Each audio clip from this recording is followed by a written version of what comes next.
My name is Jonathan Scourfield. I'm a professor in Cardiff School of Social Sciences, and I'm just going to say a few words about my new book, Muslim Childhood, which is co-written with Sophie Gilliatt-Ray, Asma Khan and Sameh Otri.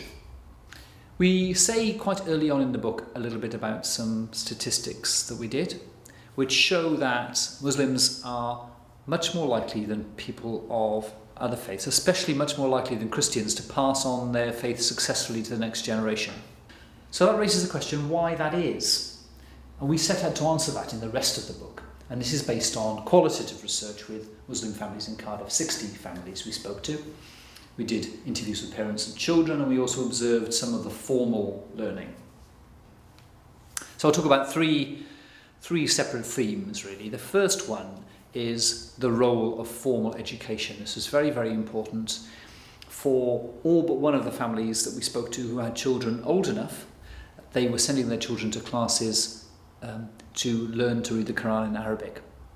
And these classes were, for many of them, 3 or more times a week, some 5 days a week, maybe 5 till 7, Monday to Friday, that kind of slot. So very, very intensive, and that's on top of course, a full day in school. Second theme I wanted to say about is how children learn informally or informally socialise within a family. Now this includes in some families, perhaps a minority of families, children being taught to pray at home at quite an early age. And certainly in many of the families, frequent repetition of ritual and frequent repetition of religious phrases in the ordinary everyday talk of the families.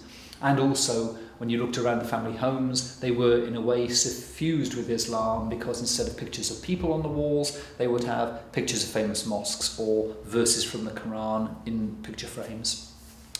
And the third theme is about being in a minority. Now, Muslims are in a religious minority in the UK, of course, and we think this is quite important to the strength of passing on the faith.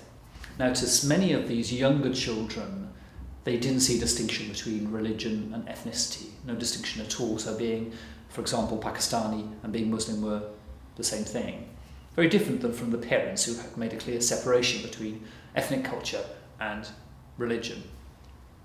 And the other aspect of being in a minority, which I think is important, is there was a sense from some of the families of Islam thought to be under pressure and under threat and needing to be defended, that they needed to defend the good name of Islam in a climate which was perhaps a little bit suspicious of Muslims. Now that, again, we would suggest has the effect of strengthening the faith and strengthening making it more likely that it will be passed on successfully to the next generation.